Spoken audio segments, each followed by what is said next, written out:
అందరికీ నమస్కారం. నేను మీ గంటి ఉషా. నా మిత్రులకి, శ్రేయోభిలాషులకి, సబ్స్క్రైబర్స్కి, నా వీడియోస్ చూస్తూ మంచి మంచి కామెంట్స్ చేస్తున్న నా అభిమానులందరికీ కూడా కృతజ్ఞతలు, శుభాభినందనలు. మనం భగవద్గీతని చెప్పుకుంటున్నాం. అందులో భాగంగా 7 శ్లోకాల వరకు అయితే చెప్పుకున్నాం. తర్వాత కించిత్ ఆరోగ్య దీని ఇబ్బందుల వల్ల నేను తర్వాత 8వ శ్లోకం నుంచి చెప్పడానికి సమయం పట్టింది. ఈ రోజున 8వ శ్లోకాన్ని చెప్పుకుందాం. అన్నింటికన్నా ముందుగా అందరికీ ఇవాళ మాతృదినోత్సవ శుభాకాంక్షలు. అయితే మనం నిత్యం ముందు అమ్మని పూజ చేయండి, శ్రీమాత్రే నమః అని అనకుండా మనం ఏ పని చెయ్యము. కానీ ఇదొక సంప్రదాయం కింద మొదలై మాతృదినోత్సవం, పితృదినోత్సవం అన్నవి అలవాటయ్యాయి కాబట్టి చెప్పుకున్నాం. సరే, మనం భగవద్గీత ప్రథమ అధ్యాయంలో ఉన్న శ్లోకాలు చదవడం గురించి, వాటి అర్థం కూడా తెలుసుకుంటున్నాం. ఆ విషయంలో భాగంగా ఇవాళ 8వ శ్లోకాన్ని మనం చెప్పుకుందాం. 7వ శ్లోకం మనం అంటే ఎప్పుడైనా సరే మన సంప్రదాయం ఏంటంటే ఈరోజుది చెప్పవలసేది చెప్పే ముందు గతంలో చెప్పిన చివరి శ్లోకం ఏంటనేది ఒకసారి అనుకోవడం మన అలవాటు. ఆ ప్రకారంగా 7వ శ్లోకం ఇప్పుడు మనం ఏం చెప్పుకున్నాం?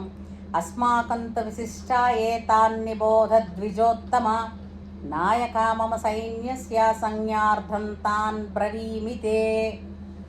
అంటే నా సైన్యంలో ఇప్పుడు అస్మాకంతు నా సేన యందు ఓ విప్రశ్రేష్ఠ, విప్రులలో శ్రేష్ఠుడైనటువంటి వాడా గురువు కదా ఆచార్యుడు.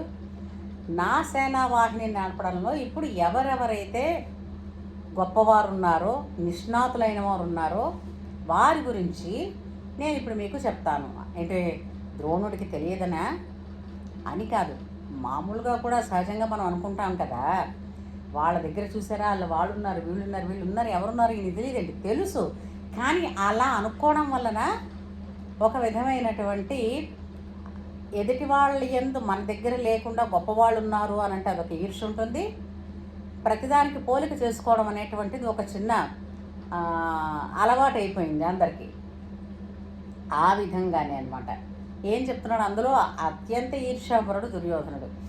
ఏం చెప్తున్నాడు 8వ శ్లోకంలో?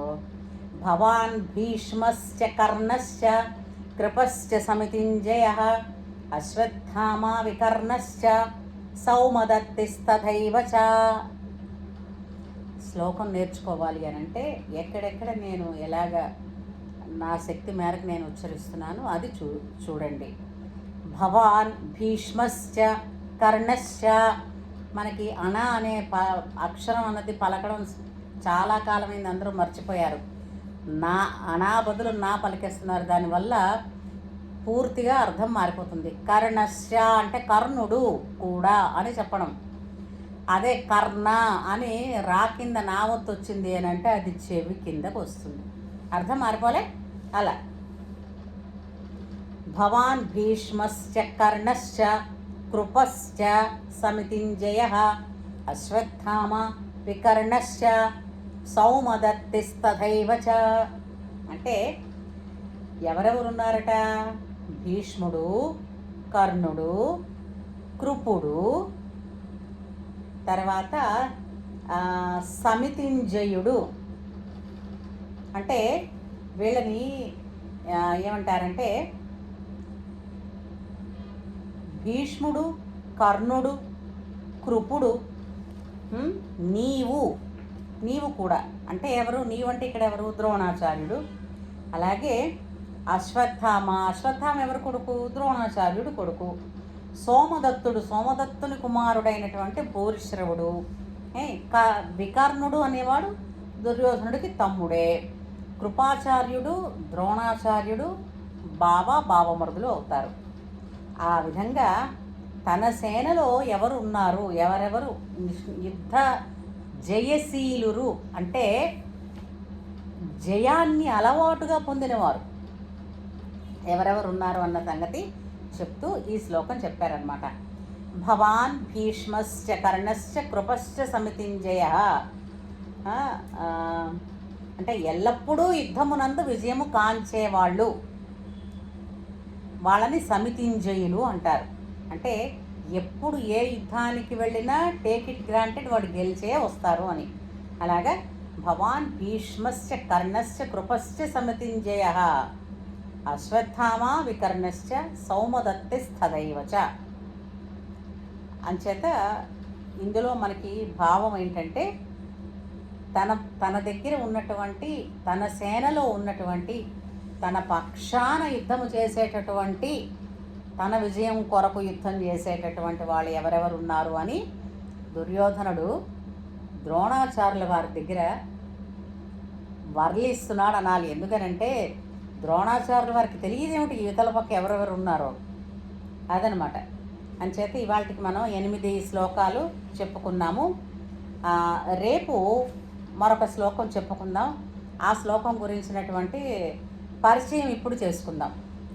అన్యే చ బహవః శూరాః మదర్థే త్యక్త జీవితాః నానాశస్త్ర ప్రహరణాః సర్వే యుద్ధ విశారదాః. దీని గురించి రేపు చెప్పుకుందాం.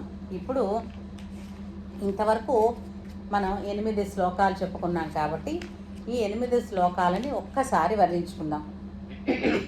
ఎందుకంటే 2 వారాలు గ్యాప్ వచ్చేసింది కాబట్టి. ధృతరాష్ట్ర ఉవాచ ధర్మక్షేత్రే కురుక్షేత్రే సమవేతాయుయుత్సవః మామకాః పాండవశ్చైవ కిమకుర్వత సంజయ. సంజయ ఉవాచ దృష్ట్వా తు పాండువానీకం వ్యూఢం దుర్యోధనస్తదా ఆచార్యముపసంగమ్య రాజా వచనమబ్రవీత్. పశ్యైతాం పాండుపుత్రాణాం ఆచార్యమహతీం చ మూం వ్యూఢాం ద్రుపదపుత్రేణ తవ శిష్యేణ ధీమతా. అత్ర శూరా మహేశ్వాసా భీమార్జున సమాయుధి యుయుధానో విరాటశ్చ ద్రుపదశ్చ మహారథః దృష్టకేతుశ్చేకితానః కాశీరాజశ్చ వీర్యవాన్ పురుజిత్ కుంతిభోజశ్చ శైబ్యశ్చ నరపుంగవః యుధామన్యుశ్చ విక్రాంతః ఉత్తమౌజాశ్చ వీర్యవాన్ సౌభద్రో ద్రౌపదేయాశ్చ సర్వ ఏవ మహారథాః. అస్మాకం తు విశిష్టా ఏతాన్నిబోధద్విజోత్తమ నాయకా మమ సైన్యస్య సంజ్ఞార్థం తాన్ బ్రవీమితే. భవాన్ భీష్మశ్చ కర్ణశ్చ కృపశ్చ సమితింజయః అశ్వత్థామా వికర్ణశ్చ సౌమదత్తిస్తథైవ చ. 8 శ్లోకాలు చెప్పుకున్నాం. అంచేత మళ్ళీ ఇవాళ నుంచి ప్రతిరోజు ఒక శ్లోకం గురించి చెప్పుకుందాం. మన భారతదేశంలో అత్యంత పవిత్రమైనటువంటివి, మహిమాన్వితమైనటువంటివి అయినటువంటి మన ఇతిహాసాలైన భారత, రామాయణ, భాగవతాదులు మన సంపదగా మన పిల్లలకి మనం నేర్పించాలి. వాళ్ళకి అంటే కట్టే కొట్టే తెచ్చే అన్నట్టుగా రాముడు సీత ఎవరికి తెలియదండి, 3 ఏళ్ల పిల్లకు కూడా తెలుసు అంటారు. నిజంగా ఏమి జరిగింది రామాయణంలో ప్రతి క్షణం, అంటే రామాయణం కథ పూర్తి జరిగే వరకు కథ కాదు, అది జరిగినదే, ఇది ఇలా జరిగినది, ఇతిహాసము, ఇది ఇలా జరిగిందని చెప్పాడు వాల్మీకి మహర్షి కదా. ఆయన ఎలా చెప్పారు ఏమిటి అన్నది వాస్తవాలు తెలుసుకోవడానికి వాల్మీకి మహర్షి రచించినటువంటి రామాయణాన్ని ఎలా అయితే చదవాలో అలాగే వ్యాసవిరచితమైనటువంటి మహాభారతాన్ని చదివినప్పుడే మనకి అసలు సిసలైనటువంటి కథ ఏమిటి అన్నది మనకి అర్థమవుతుంది. దాని ద్వారా మనం తెలుసుకోవడానికి, మనం ఆచరించడానికి ఎన్నో ధర్మాలు, ధర్మ సూక్ష్మాలు, మర్మాలు తెలుస్తూ ఉంటాయి. సరేనా?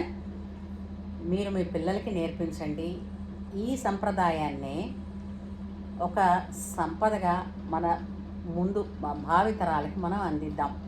ఇందులో నా వంతు సహకారంగా నేను చెప్పాను, మీ వంతు సహకారంగా మీ పిల్లలకి నేర్పించండి. వెంటనే సబ్స్క్రైబ్ చేయండి నా ఛానల్.